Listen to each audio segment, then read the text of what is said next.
Hey there, everybody. What's up?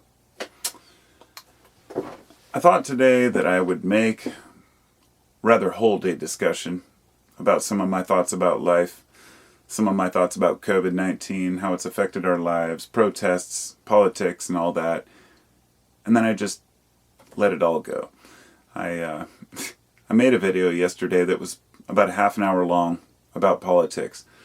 And I've learned when I make a video like that to sleep on it.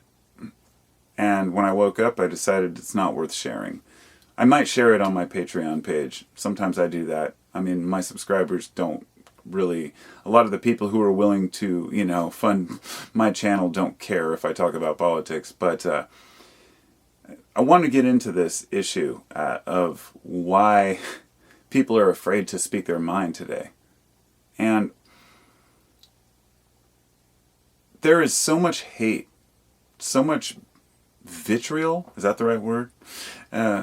So much viciousness, towards one another because of what we think and how we feel now, that I feel like it's just near impossible to hold a discussion with anyone. The video I made yesterday originally started out by talking about how when I said something bad about Trump, somebody told me they were personally offended that I talked bad about Trump. And that was a pretty revealing moment for me. I mean, nobody's ever admitted that to me, that they are offended by me saying something bad about a sitting president. And I thought, politics have just drawn people into these crazy corners where they're afraid to even acknowledge that someone makes a mistake. To me, the whole government is a swamp. So I don't really need to talk about that, I mean, there's lawyers and Wall Street executives and people being fired who, disagree with what one person says. So, they eliminate them and get somebody in there who's going to agree, somebody who's a lobbyist or somebody who's a lawyer, somebody who can help benefit those in charge. But meanwhile, the rest of us are living our lives. We have a lot of shit to deal with. I'm not going to go into the protests right now because that's just a side effect or a pang, if you will, a birth pang of hopefully something better. But the reason why so many people spoke out so quickly and why there was such a worldwide, movement to protest goes way beyond the cops, and we all know this. But it was triggered by our being trapped in our homes for the last few months. Now, when March rolled around and we hit lockdown in my state, Washington State was one of the first states to lock down and to shut down businesses. And we were made fun of, ridiculed. And this was one of the main points of the video I made yesterday, which is why would I support a administration or a president or any politician who consistently badmouths my state, who talks shit about my governor, talks shit about my people, the people that live here. And it was kind of an epiphany for me the other day when I realized this, that it's not that, I understand that people like a strong man or this kind of toxic masculinity issue, which I'm going to talk about later, but that I've just given up on it, giving a shit about it. I don't go and argue. I don't watch Trump videos. I don't watch too many political discussions. And if I do, it's just for information.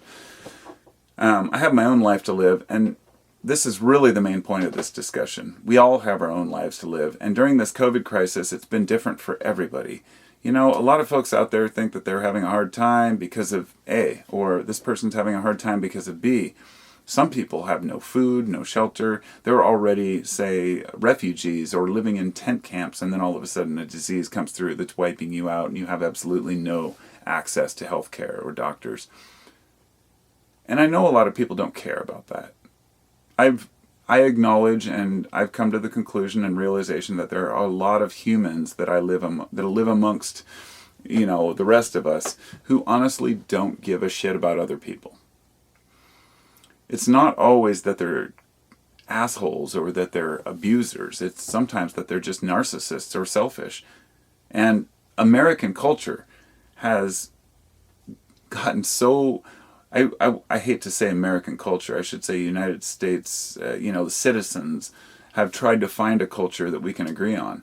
But one of the things that sets America apart is the fact that there are many different cultures. That was what we prided ourselves on. Freedom of religion, expression, freedom of speech. Now, all of a sudden, everybody wants people to have groupthink, and it's left against right. We've moved the enemy from terrorists to Democrats or to Republicans. And so it's best to just opt out of the political arguments because they go nowhere, and because I believe that none of our politicians have our best interests at heart, or very few, and so few that there's not much we can do to improve the situation other than try to vote when we can and speak out against tyranny when we see it. But during this crisis, when people have been locked away in their homes, a lot of people have found new connections with their family and friends. Being home with your family is totally different than being home alone or with just your significant other. I have kids, and so staying at home for me was the whole family, along with every morning getting the kids up at 9 o'clock saying, log in, you've got to go online, you've got to get to your class and talk with your teacher and see what's going on. It's a very difficult thing for people to deal with, and it adds a lot of stress onto an already stressful situation. And I'm saying that because a lot of parents, you deserve props. It's a difficult thing to deal with. And trying to keep your kids occupied, alone, even without school, is difficult. And then we just hit summer break. And yesterday was the last day of school for my kids, and or online school. And then today is Solstice. Today is the first day of summer. It's the summer solstice. And it actually happens at about 2:43 p.m. Specifically, which is in about a half an hour.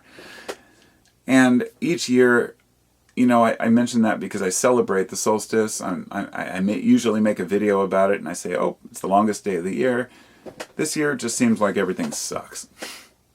I don't mean that in a way that I'm depressed, but I am a bit depressed, and I am a bit under the weather, and that stress and depression can increase when a future is uncertain. And the future, and this is the beauty that, sure, an unknown future can make you confused. But is it ever not unknown?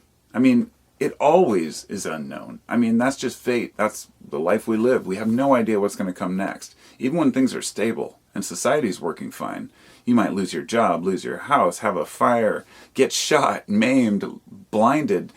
Anything can happen at any time.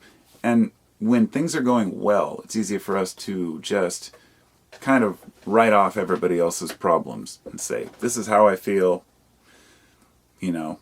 So toxic, or toxicity, as I was saying earlier, it's usually a problem with the manufacturing process. And what I mean by that is, consider a business that makes great products for years on end, and then all of a sudden a toxic product comes out that harms people, or maybe it's a food product that gets people ill. It's usually because somebody makes a shortcut, doesn't do proper procedures or checking. I thought about this last night as I was going to bed. I told my wife, I said, it's funny, people are so concerned about COVID. At first we had no idea what it was, what was going to happen. Now we have a better idea of what it is.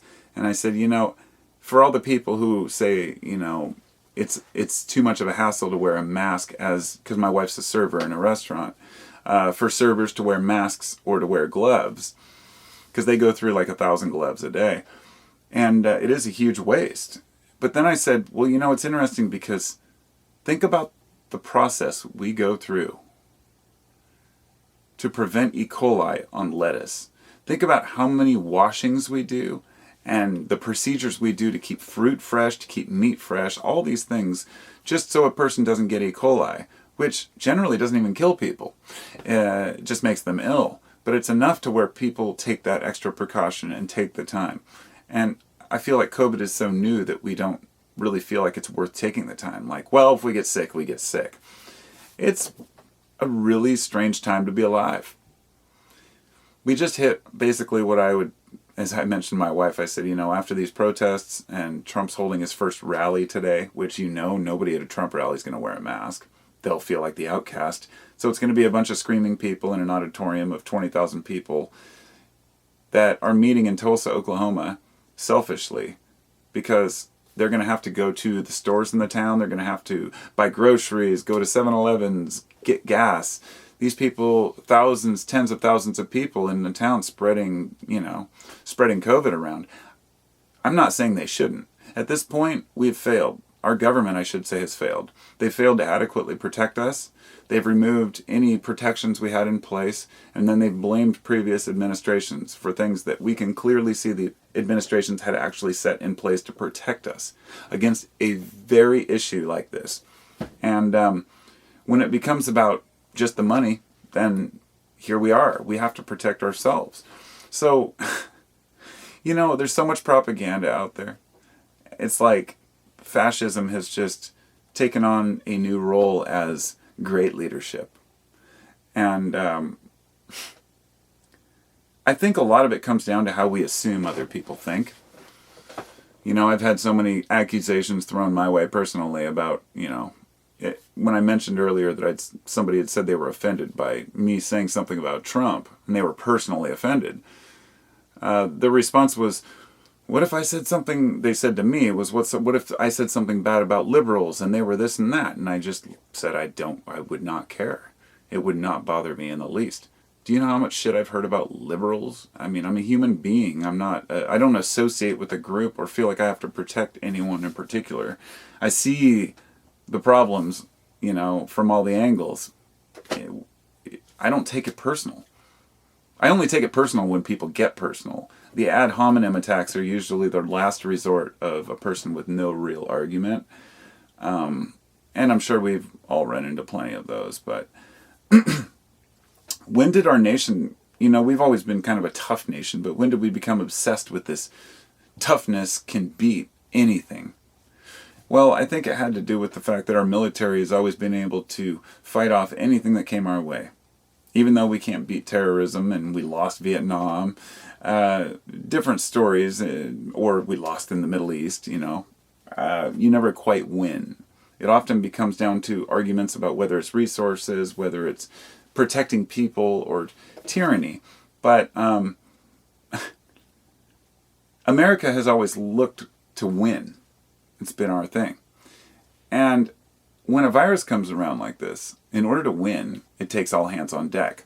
Now imagine if, to give you an example, imagine if on a Navy ship, the soldiers were split, and half of them said, no, I don't have to listen to orders, and half of them said, you have to listen to orders. What if half of them said, I'm not going to fight, and the other half said, I will fight?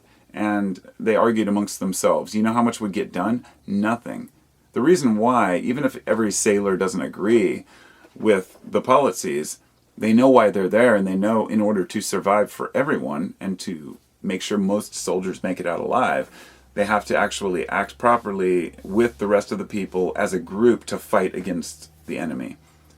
In America, the people who refuse to wear masks, the people who refuse to social distance, the ones who think it's funny to lick a salad bar or show how tough they are against a virus, these are the people who are the most, I should say, they're causing the most damage to this country. They think that they're being Americans. They think that it's freedom. They really believe that it's their right to not have to wear a mask in someone else's business. And the irony is not lost here. It is exactly the opposite of what you should be doing if you're a real American soldier fighting to get over this so we can get back to business. The selfishness of Americans today is so far beyond anything I've seen in my life, and maybe it's because I'm paying attention more, but the Trump supporter base, the extreme ones, the ones who are willing to drive hundreds of miles to scream at his rallies, I find that they are some of the most disgusting, appalling people. I haven't really heard any good justifications for making other Americans suffer other than we want to get back to work. And it's interesting because I agree with that. We all want to get back to work. When did it become so much about ourselves then, and we ignore the plight of others? It comes down to that abusing, tough guy, toxic attitude, the toxic masculinity of America, if you will. It's an obsession over being strong, over being better, over owning the libs. right? And, there are a lot of people out there who just don't know better. Then there are a lot of abusers out there, of course, too, who take advantage of others. But, think about the people who go out trophy hunting. I mentioned this the other day. You're purposely seeking out a creature that you can kill. Now they just passed these laws that allow people to hunt bears and wolves in their dens, bears while they're hibernating. In other words, hunters in Alaska can now walk in with a giant floodlight into a bear cave, shine it in their eyes, and just shoot them and their cubs right in the and that was a decision that was made a couple weeks ago to make hunting more accessible. I don't understand the concepts behind the stupid things that people do, but this tough guy attitude about it is just unhealthy. I think where it becomes the most transparent is the unhealthy obsession with the G.I. Joe attitude. Dressing up in tactical gear and carrying your AR-15 around in the streets just to show what? That you can stand up against the neighborhood? That you can fight Antifa in your neighborhood when they're not even there? I mean, I get it. Everybody has the right to protect themselves, but you don't have to be an arrogant prick about it. In other words, you can walk around with a revolver and protect yourself fine, and nobody even has to know you have it. What is the obsession with people wanting to look tough? And those are the same ones that often point fingers at guys like me and say, you damn hippies. You're just a bunch of hippies, Grateful Dead listening, hippie tie-dye wearing people, and always judging others as less tough, people who are obsessed with gender roles. And it's the television shows and the movies over the years that have reinforced that, just like they've reinforced the cops to be able to do whatever they want, the tough guy attitude. So often it comes down to giving people what they want, which is attention. They crave attention, so they want to feel like, look at me, And I think we all have that a little bit. It kind of reminds me of the muscle Jesus thing. Have you ever seen a picture of Jesus with, what people say, the white version of Jesus with a rippling six-pack and abs? And they do the same thing with Trump. I've seen pictures of him with his mighty muscles that don't exist. I've seen the same thing with Putin. These are things that happen with, strong men. I mean, to sit and look at that, it gives you an understanding of other people's mentalities. And yeah, I went from COVID into politics, but before I go, I'd like to read a couple excerpts that I printed out the other day. Otherwise, I'll never read them. And this one is from this one's from Eric Kleinberg. He's a professor of sociology and director of the Institute for Public Knowledge at New York University. He said, the coronavirus pandemic marks the end of our romance with market society and hyper-individualism. We could turn towards authoritarianism. Imagine President Donald Trump trying to suspend the November election, blah, blah, blah, blah. That's not the one I wanted to read. I didn't want to talk about Trump on here. Here we go. This is the one. Tom Nichols is a professor at the U.S. Naval War College and author of The Death of Expertise. He says, America for several years has become a fundamentally unserious country. This is the luxury afforded us by peace, affluence, and high levels of consumer technology. We didn't have to think about the things that once focused our minds. Nuclear war, oil shortages, high unemployment, skyrocketing interest rates. Terrorism has receded back to being kind of a notional threat, for which we dispatch volunteers in our military to the far corners of the desert as the advance guard on the homeland. We even elevated a reality TV star to the presidency as a populist attack on the bureaucracy and expertise that makes the most of the government function on a day-to-day basis. The COVID-19 crisis could change this in two ways. First, it has already forced people back to accepting that expertise matters. It was easy to sneer at experts until the pandemic arrived, and then people wanted to hear from medical professionals. Second, it may give one hope, or one might hope, it might return Americans to a new seriousness, or at least move them back towards the idea that government is a matter for serious people. The colossal failure of the government, both to keep Americans healthy and to slow the pandemic-driven implosion of the economy, might shock the public enough back to insisting on something from government other than emotional satisfaction. And I love that line. It really put it in perspective. And that's what a lot of Americans want. Emotional satisfaction. They want somebody who's going to tell them what they want to hear, not the things they don't want to hear. Nothing is more unpopular than facts. And never has that become more apparent than in the current world that we live in.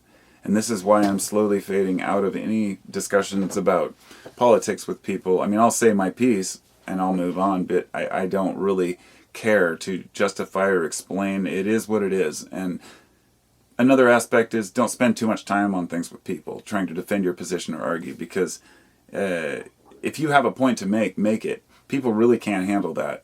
I find people get really upset if you have facts and they're not interested in looking at anything that's a fact. On the other hand, I've changed my opinions on a lot of issues lately because I've been looking deeper, and I do my best. So, I'm not here as a partisan bickering or a ramble about, politics. It's just about everything that's going on. I mean, we're all facing a catastrophic virus right now that could, in the long run, be a huge issue. We barely started this, people. We're 6 months into a virus, maybe up to 12 months, depending on if it goes back as far, or almost or 10 months, depending on, what statistic you look at. The point being that there are going to be still problems in the future. They may not be huge issues, but nobody wants to get sick. And we also have to deal with this economic fallout and the chaos that is going to ensue from us being locked down for too long. We're going crazy. People want to get back to work. They want to get their lives back. And if there's one thing I can agree on, it's that, the mental health is just as important as physical health. And if we don't get back to hugging our friends and hanging out with people, then we're going to suffer mentally. But that has to be done respectfully. It doesn't mean we yank our masks off and start screaming in each other's faces. It's a process. And we will make it out. So, that's all I got. Talk to y'all later. Thanks for listening. Thanks to my patrons. Thanks to my subscribers.